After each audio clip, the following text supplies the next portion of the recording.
안녕 얘들아, 코이쌤이야. 자, 오늘부터 영상을 통해서 너희들과 함께 독해를 공부할 거야. 중학생이든 고등학생이든 그리고 영포자든 혹은 내가 독해를 좀 하지만 구문독해를 조금 한 번 더 정리해보고 싶다라고 하는 친구들이든 누구든 이 영상을 보면서 한번 공부를 같이 한번 해보면 좋을 것 같아.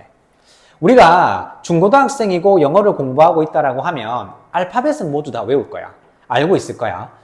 알파벳을 외우고 난 다음에 우리가 하는 작업은 뭐냐면 알파벳을 배열되어 있는 단어들을 외우지. student, student, 학생 이런 식으로 단어를 외워. 알파벳을 외웠다고 영어가 끝나는 게 아니라 알파벳을 배열되어 있는 의미를 가지고 있는 단어들을 열심히 외워나가는 거야. 그런데 단어를 열심히 외웠다고 바로 독해가 잘 되는 건 아니야. 그 이유는 우리가 단어는 열심히 외우지만 문장을 해석하는 능력이 부족해서 그런 거거든. 그러면 문장이 뭔지를 잘 알고 문장을 많이 보는 연습을 하면 독해가 늘 거야. 자, 그럼 문장에 대한 개념을 먼저 정리해보자. 문장이라고 하는 거는 단어들이 모여 있는 거야. 단어들이 배열이 되어 있지. 알파벳이 배열돼서 단어가 되는 것처럼 문장이라는 건 단어들이 배열돼서 문장이 되는 거야. 그런데 그냥 무작위로 단어를 배열한다고 문장이 되지는 않아. 예를 들면 Koi, the alcohol 6 love tea bottles 라는 단어를 배열해 놓으면 Koi, 알콜 6, 사랑, 차, 병들 아무 의미가 전달이 되지 않지.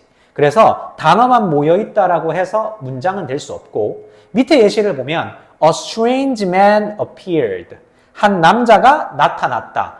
단어가 배열이 되어 있는데 한 남자가 나타났다라는 완전한 의미도 전달을 할 수 있어.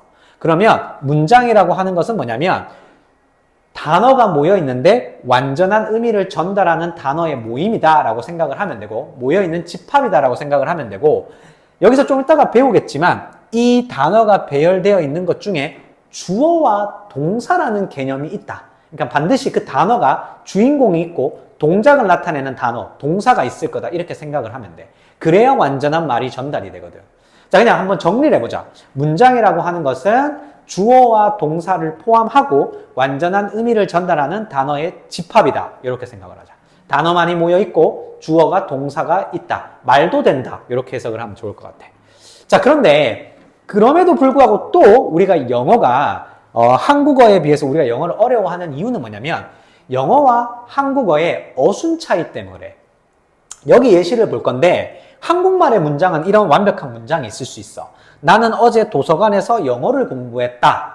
이런 문장이지. 이건 문장이야. 주어랑 동사도 있고 완벽한 말이야. 주어를 표시해보면 나는 이라는 말이 주어야. 그리고 공부했다가 동사지. 우리가 주어는 S로 표시하고 동사는 이제 V로 표시할 거야. 자, 그러면 어쨌든 나는 어제 도서관에서 영어를 공부했다. 이렇게 말을 했단 말이야. 그러면 한국말에 이 말을 완전한 문장을 하기 위해서 이렇게 단어를 배워난 거야. 그지? 자, 그런데 우리가 단순히 단어를 그럼 열심히 외워서 영어를 잘할 수 있다라고 하면 내가 여기 있는 단어를 쭉 다 배열을 했을 때 똑같은 말이 만들어질 수 있으면 난 영어를 잘하는 게 되겠지. 한번 배열을 해볼게. 나는 이라는 말은 I야. 어제는 yesterday. 도서관에서 at the library.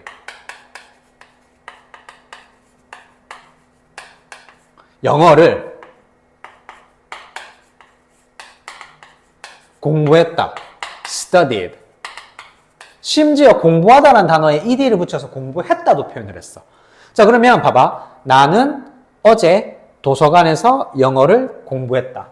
내가 만약에 영어 단어를 많이 알고 있어서 이 순서대로 쭉 배열을 했다라고 하면 영어 문장도 이렇게 만들어져야 되는데 실제로 똑같은 이 말 의미를 가진 영어 문장은 이렇게 되어 있어. I studied English at the library yesterday. 이런 문장이 만들어져야 된단 말이야. 앞에 나와 있는 주어까지는 똑같은데 나머지는 지금 순서가 다르지. 자, 그러면 방금 말했던 것처럼 문장의 한국말의 문장과 영어의 문장의 어순이 다르다는 것을 기억하고 영어를 공부할 때 영어의 어순은 어떻게 되냐면 주어 다음 동사가 바로 나와야 돼. 한국말은 주어가 나오고 중간에 뭐 목적어라고 하는 녀석과 덕지덕지 여러 가지를 붙이고 동사가 끝에 나와. 그리고 영어는 주어 다음에 동사를 먼저 말하고 뒤에 뭔가를 덕지덕지 붙여나갈 수 있어. 즉, 한국말은 끝까지 들어봐야 된다라는 말처럼 동사가 끝에 있다. 영어는 주어 다음에 바로 동사가 나온다. 이렇게 정리가 되는 거지.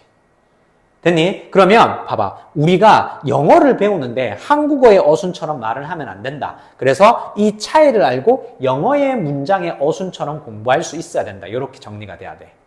자, 그러면 가장 중요한 거. 문장을 공부할 건데 영어 문장은 좀 유치하게 해석이 될 수도 있고 유치하게 해석이 될 수 있고 어색할 수 있지만 우리는 반드시 주어와 동사를 빠르게 말하거나 빠르게 해석을 해야 된다고 생각을 해야 돼. 한국말이 짧든 길든 이것보다 훨씬 더 긴 문장이든 동사를 찾으면 끝에 가서 찾아서 영어로 옮기고 싶으면 바로 앞으로 가지고 와야 된다. 이렇게 생각을 해야 돼. 더 간단하게 정리하면 영어는 어순이 주어 다음 동사가 바로 나온다. 이렇게 정리를 하면 될 것 같아. 우리는 그런 문장들을 많이 보게 될 거야.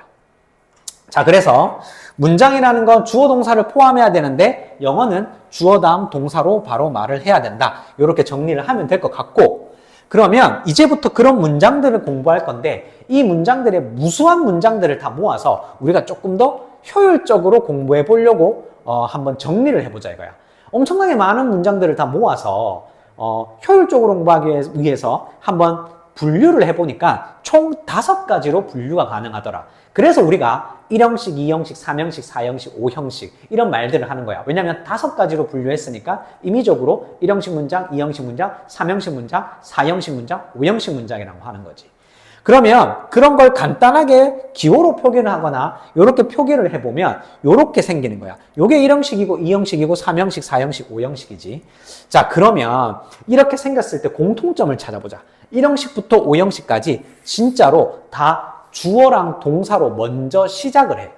그리고 난 다음에 동사 뒤에가 어떻게 이어지는지에 따라서 1형식, 2형식, 3형식, 4형식, 5형식이 되는 거야.